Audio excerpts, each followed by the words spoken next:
Olá, graça e paz, seja muito bem-vindo a mais um programa GC Online.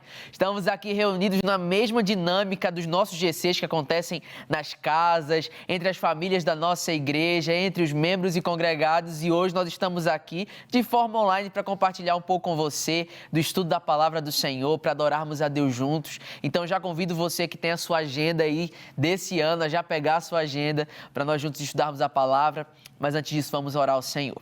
Senhor Jesus, obrigado por mais um dia, por mais uma oportunidade que nós temos de estar reunidos na Tua presença, como igreja, como célula, como G6, para Te adorar e conhecer mais sobre o Senhor. Que Teu Espírito Santo mais uma vez nos edifique e fale aos nossos corações, em nome de Jesus. Amém, amém.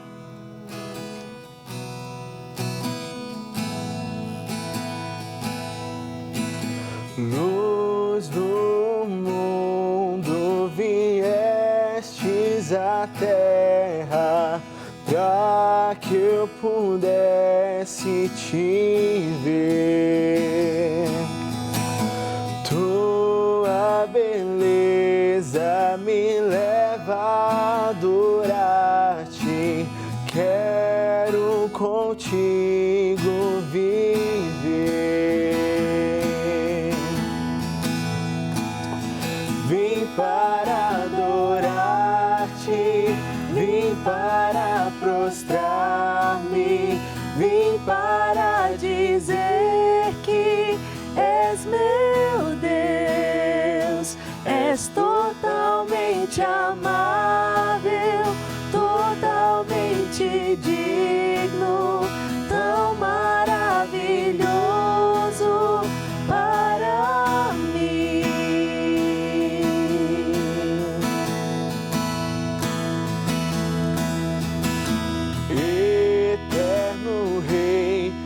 Exaltado nas alturas, glorioso nos céus, humilde viestes à terra que criaste, por amor pobre se fez.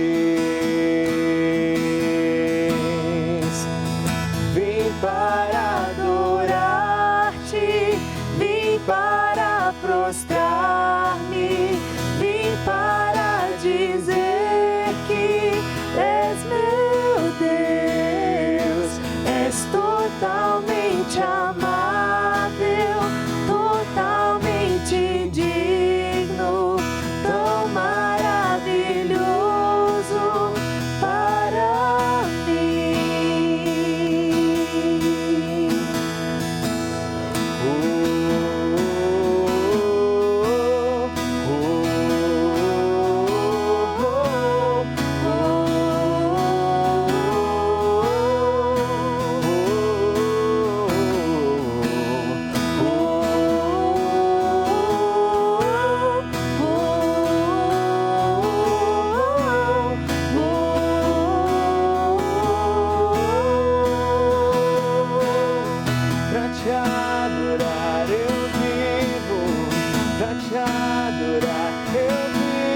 Só pra te adorar,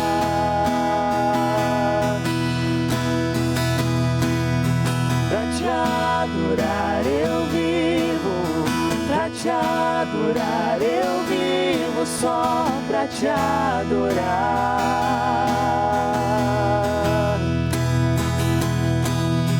pra te adorar eu vivo, pra te adorar eu vivo, só pra te adorar,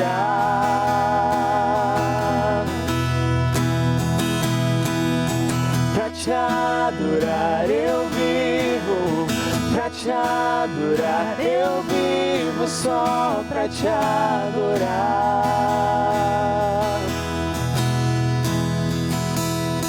Glória a Deus, nós vivemos para adorar o Senhor. Somente Ele é digno do nosso louvor, da nossa adoração e do nosso culto. Amém? Amém. Vamos juntos então agora estudar mais sobre a palavra de Deus. Eu convido você a abrir a sua Bíblia junto com a gente no livro de Romanos, capítulo 8, do versículo 1 ao versículo 4. Nós vamos continuar nessa trajetória que nós temos traçado, né, desde os últimos programas, falando sobre essa carta tão especial que foi o apóstolo Paulo que escreveu para a igreja em Roma e que é conhecido até teologicamente como o maior tratado teológico da história. O livro de Romanos é extremamente rico e alguns até chamam de o quinto, né, evangelho. Então é uma escritura que, além de ser sagrada, é muito rica para nós, para a nossa vida prática, nossa vida espiritual, nossa vida de fé. Romanos capítulo 8, do versículo 1 ao versículo 4, a palavra do Senhor nos diz: portanto, agora já não há condenação para os que estão em Cristo Jesus, porque por meio de Cristo Jesus a lei do Espírito de vida me libertou da lei do pecado e da morte. Porque aquilo que a lei fora incapaz de fazer por estar enfraquecida pela carne, Deus o fez, enviando o seu próprio Filho, à semelhança do homem pecador, como uma oferta pelo pecado. E assim condenou o pecado na carne, a fim de que as justas exigências da lei fossem plenamente satisfeitas em nós, que não vivemos segundo a carne, mas segundo o Espírito. Hoje aqui, junto com a pastora Lívia, com a Fernanda, com o Alisson, nós vamos aqui conversar sobre o tema Livres da Condenação. Livres da Condenação é o título do nosso estudo de hoje.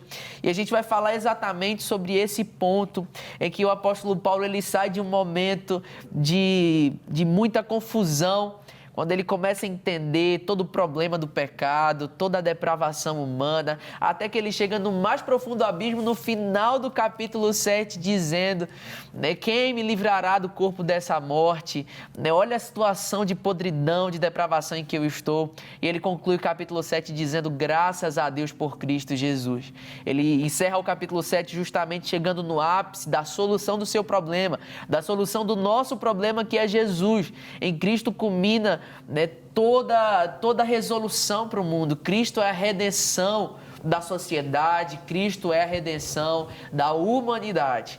Então, a partir do capítulo 8, Paulo sai desse lugar de profunda tristeza e angústia e entra nesse alto cume de exultação, de adoração a Deus, né, reconhecendo exatamente no versículo 1, portanto, agora já não há condenação para os que estão em Cristo Jesus. Agora ele se coloca diante do espelho e mesmo com tanto problema nas suas costas, Paulo também reconhece, ele enxerga a graça de Deus, ele enxerga o amor, o poder do Senhor para nos resgatar do império das trevas, nos transportar para o reino do seu Filho amado.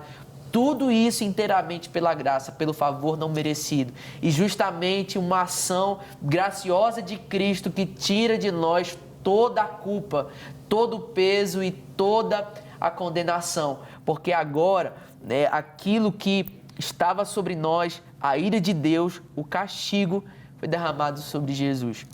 O próprio profeta Isaías, quando escreve no livro de Isaías, capítulo 53, ele diz que o castigo que nos traz a paz estava sobre ele, sobre Jesus, e pelas suas pisaduras nós fomos sarados. A cura que vem do sacrifício de Cristo, a paz que vem da cruz de Cristo, é exatamente essa paz de alguém que foi liberto de uma condenação, de alguém que foi liberto de uma prisão horrível, de uma prisão eterna, que é a prisão do pecado, que é a prisão da condenação eterna. E agora nós temos paz com Deus, porque Cristo levou sobre si toda a nossa condenação. Amém, glória a Deus. E nesse capítulo 8, então, o que a gente pode dizer? Que o Espírito Santo está no centro. Ele conduz, né? John Stott, ele apresenta que há um contraste, né, entre a fragilidade da lei e o poder do Espírito Santo para poder viver a plena vontade de Deus para nós. Então, nós precisamos estar nesse lugar de descanso. Eu acho que esse é o lugar que Paulo encerrou o capítulo desesperado, né? Sim. Mas aqui ele encontra a resposta, tipo o Espírito Santo. Ele está no centro e Ele nos conduz a viver uma vida que Deus quer.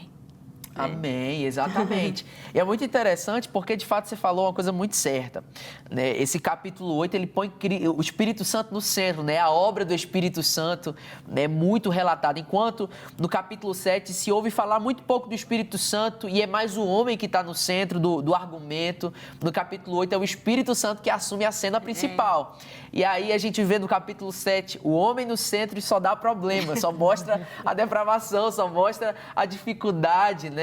O pecado, mas quando o Espírito Santo entra nessa cena principal, quando ele assume o papel, aí sim nós vemos libertação, aí nós vemos cura, aí nós vemos transformação e mudança de vida, porque é o Espírito Santo quem é responsável dentro dessa dança da Trindade, né? Vamos chamar assim, por nos santificar, por nos selar, por nos marcar como filhos de Deus e como cristãos. Mas, Fernanda, a gente agora dentro desse papo, né, de condenação, justificação. Gente, a Fernanda ela é cantora, mas ela é formada em Direito também. E eu queria, Fernanda, dentro desse contexto, né, claro que a gente vê a Bíblia em muitos momentos trazendo para um conceito de eternidade algumas questões que são comuns do nosso dia a dia. Sim. E aqui o apóstolo Paulo ele se utiliza exatamente dessa figura de um tribunal, né? E ele nos coloca nessa posição de antes condenados e depois de justificados, nós agora não temos mais condenação. Nós agora somos livres em Cristo. Você pode fazer para a gente essa comparação, explicando melhor diante da sua experiência, do seu estudo? Claro. Nós não somos merecedores, né? Então a gente está ali figurando o banco do réu. Por quê? Porque a gente merece essa posição, né? Pelo nosso pecado, pelos nossos delitos. Então, assim como uma pessoa que cometeu um crime, a gente está ali sentado num banco de réu. E quem é o nosso juiz ali? O próprio Deus, né? Mas pela graça de Deus, Ele deu para a gente um advogado, que é o nosso Senhor. E através da manifestação do Espírito Santo em nós, essa condenação, ela já não existe mais. Porque Jesus, é como se Jesus pegasse aquele crime que a gente cometeu e ele fosse lá e ele mesmo pagasse, né? É como uma pessoa que é presa ali e alguém vai lá e paga a fiança dela. Jesus foi lá e pagou a nossa fiança. Então, pelo poder do Espírito Santo em nós, a gente já sai daquele lugar de condenação ali. Nós somos justificados pelo poder do sangue de Jesus. Glória a Deus, glória a Deus. E que bênção tão grande que nós recebemos por essa graça. A gente é de fato, né, um favor tão imerecido que é inexplicável. A gente não consegue mensurar, a gente não consegue colocar em palavras, em um texto, a totalidade de tudo que Cristo fez. Eu sempre costumo falar que até se nós estivéssemos presentes fisicamente no dia do sacrifício de Jesus, no dia que Jesus foi crucificado, né, aquele momento, aquele marco da história da crucificação, nós ainda assim não teríamos dimensão de tudo que estava sendo realizado ali. Sim. Porque nós veríamos com os nossos olhos, sim, o corpo de Cristo sendo mutilado, né, Jesus sendo humilhado, o sofrimento, o sangue descendo, a própria crucificação, mas os resultados espirituais, que é exatamente tudo que é relatado no livro de Romanos, né, são coisas que não são vistas a olho nu. Nós não temos uma documentação que nos comprove essa liberdade, essa libertação, mas ainda assim, pela fé, nós nos apropriamos, nós vivenciamos todos os dias na nossa caminhada o poder dessa salvação que nos alcançou. E é interessante, né, que quando a gente vai estudar as Escrituras, a gente entende que essa condenação que nós fomos libertos dela, que o apóstolo Paulo escreve aqui em Romanos 8, não fala só apenas de algo futuro, de uma condenação eterna que ainda vai se concretizar. Na verdade, nós fomos já libertos da condenação hoje, quando fomos libertos do domínio do pecado. Nós vemos em Romanos, no capítulo 1, a Bíblia falando que Deus abandonou o homem a viver os seus próprios prazeres. Parece que, às vezes, algumas práticas pecaminosas a gente até acha, né, que Deus vai castigar essa prática, quando na verdade viver essa prática já é um reflexo do abandono, que é o pior castigo. Algumas pessoas têm até aquele dizer, né, não, porque Deus vai pesar a mão. E na verdade, eu acho que o maior castigo de Deus, eu aprendi isso em uma aula no seminário com o pastor Drummond Lacerda, que o maior castigo de Deus não é pesar a mão, é retirar a sua mão, é deixar de intervir. Então foi exatamente dessa condenação que nós fomos libertos em Adson. É interessante que aqui no versículo 4, na minha versão, diz assim: para que a justiça da lei se cumprisse em nós, que não andamos segundo a carne, mas segundo o Espírito. E aqui Paulo está dizendo que nós estamos em Cristo Jesus, então nós estamos debaixo da lei do Espírito de vida. Isso quer dizer que nós não somos condenados mais, e se nós estamos em Cristo, nós naturalmente devemos andar em Espírito, para que assim nós sejamos, nós nos tornemos escravos da justiça, né, e não do pecado. Então é algo que Paulo coloca como uma consequência. Então quer dizer que se a gente está em Cristo, a gente deve andar em Espírito, para que assim a justiça nos justifique, né? E que a gente se torne realmente uma nova criatura em Cristo. Exatamente. Exatamente. O John Murray, ele diz que esse termo nenhuma condenação se refere à libertação não apenas da culpa, mas também do poder escravizante do pecado. Então é exatamente eu saio desse lugar, né, de estar escravizado, esse lugar de escravo do pecado, de viver preso nesse jugo. Não sei se você já viu aquela figura de um preso com um jugo, né? Esqueci até o nome do termo certo agora. Mas aquela corrente amarrada na perna com aquela bola de peso, né? Vocês estão entendendo o que eu estou querendo dizer?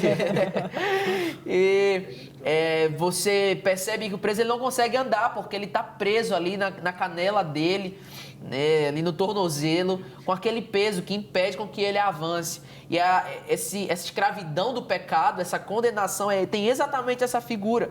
Nós ficamos presos eternamente nesse lugar de podridão, nesse lugar de pecado. E se Cristo não vier quebrar essa corrente, nós estamos impossibilitados de nos locomover, de sair desse lugar. Então, a gente vê mais uma vez aqui a figura da graça de Deus nos alcançando e realizando uma obra tão grande, né, na nossa vida.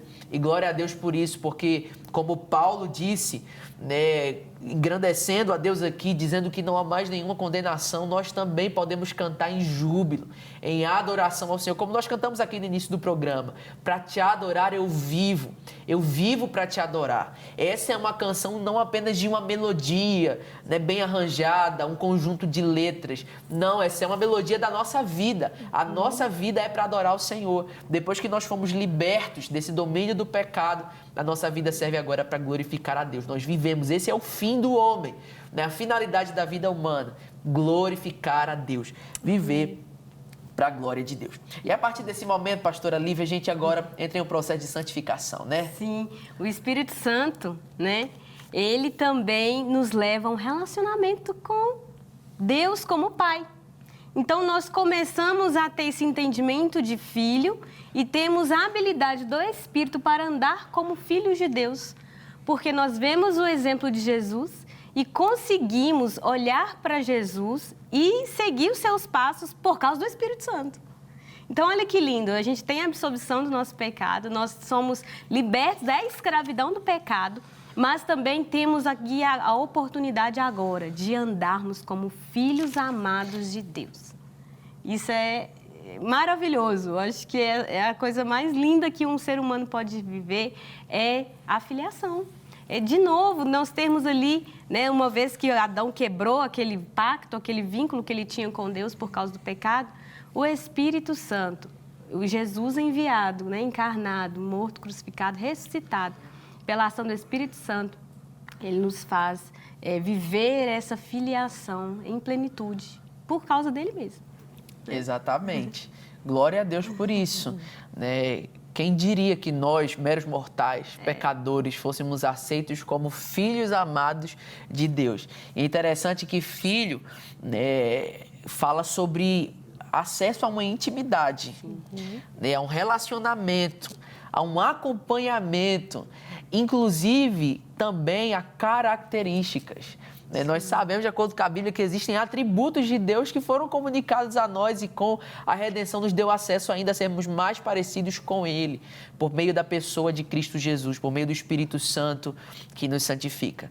E agora, Fernanda, a gente vive para obedecer a Deus por prazer, por amor a Ele, mas não por um legalismo.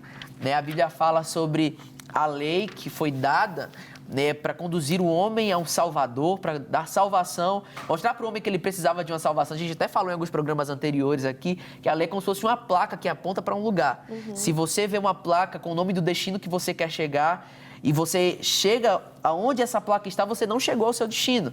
Você só está vendo ali um direcionamento de para onde você deve ir, qual a direção você deve tomar para você chegar nesse objetivo, nesse lugar. E a lei é exatamente isso, né? Esse apontamento, esse direcionamento para a salvação, né? O próprio Paulo trata a lei como um aio, um condutor de salvação. E agora, depois de Cristo, a gente não vive mais para obedecer à lei, né?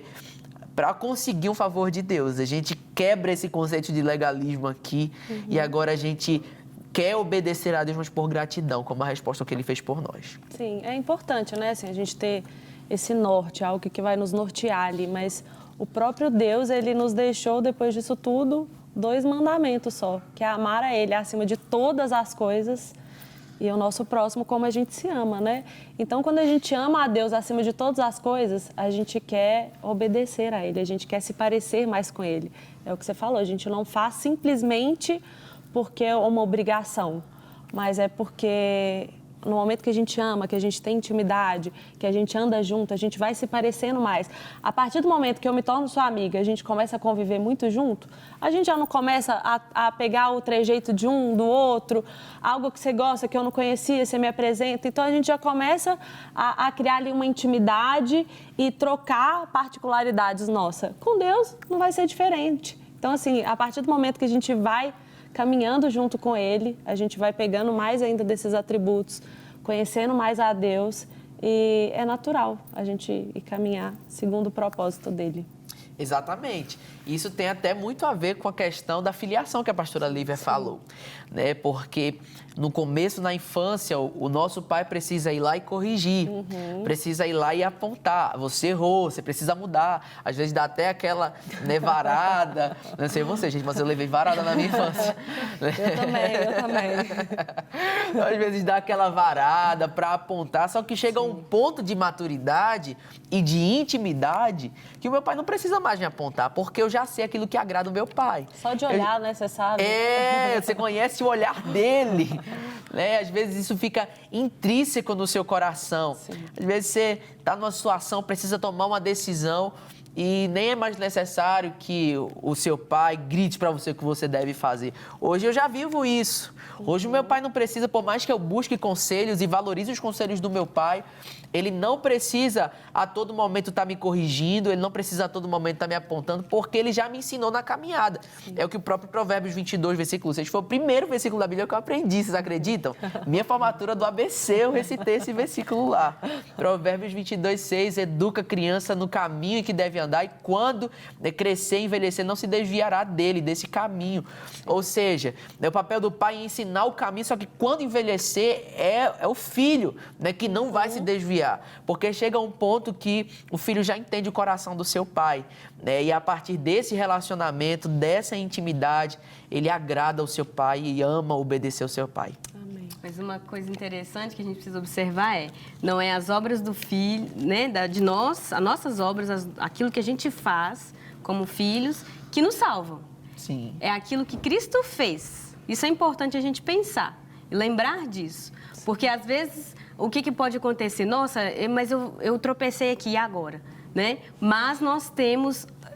A obra de Cristo foi perfeita para nos salvar. Amém. Né? Aquilo que a gente faz, deixa de fazer, não torna a gente mais ou menos filho. Né? Não tira, não, vou arriscar seu nome aqui. Não é dessa forma. O Senhor, Ele, né, por causa dele, nós permanecemos filhos e Ele nos ensina, nos conduz à retidão, nos convence e nos faz andar, né, em assertividade para agradá-lo. Mas o amor dele não muda, nem a filiação. Né? As obras dele é que é sempre suficiente. E é muito bonito ver como a Bíblia toda ela é interligada. E a Bíblia vai, em todo momento, apontar para Jesus e para a obra redentora dele. Então, como o Mateus citou Isaías 53, né? É talvez um dos meus versículos preferidos da Bíblia, por mais que seja difícil, né, de escolher. Quando fala que pelas pisaduras dele nós fomos sarados. Isso mostra a graça de Jesus, que através dela nos dá a possibilidade de nos tornarmos semelhante a Ele. Porque aqui em Romanos vai falar que a gente era tomado pelo pecado, pela morte, mas a partir das pisaduras de Jesus, nós temos essa liberdade nele, né? E nós temos essa possibilidade de nos tornar semelhantes. Então, isso é muito bonito de ver como ela vai apontar para Cristo em todo o tempo e para a obra dele que foi por nós, para nos levar a esse lugar de liberdade, né? Amém, amém. Glória a Deus. E exatamente, né? Isso que o Espírito Santo opera em nós, né? Ele nos liberta da escravidão da nossa carne, nos capacita para obedecer à lei de Deus.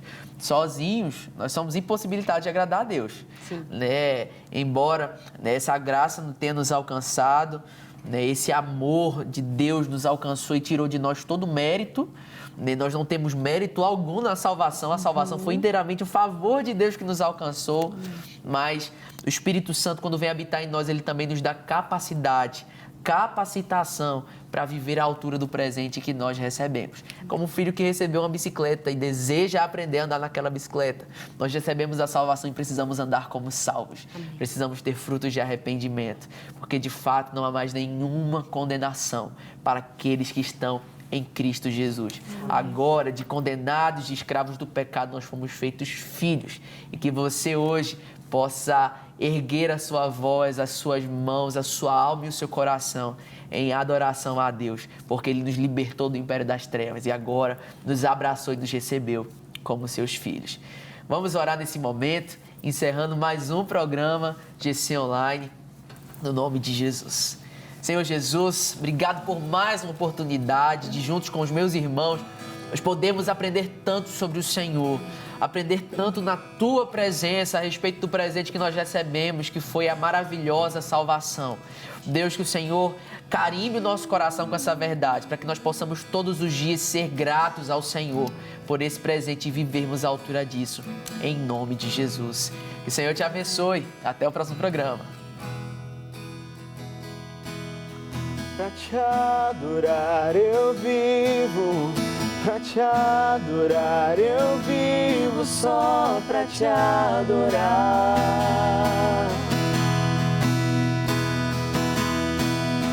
Pra te adorar eu vivo, pra te adorar eu vivo, só pra te adorar.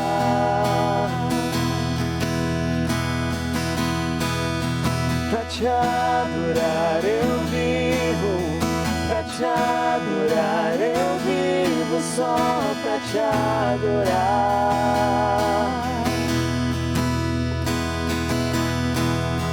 Pra te adorar eu vivo, pra te adorar eu vivo, só pra te adorar.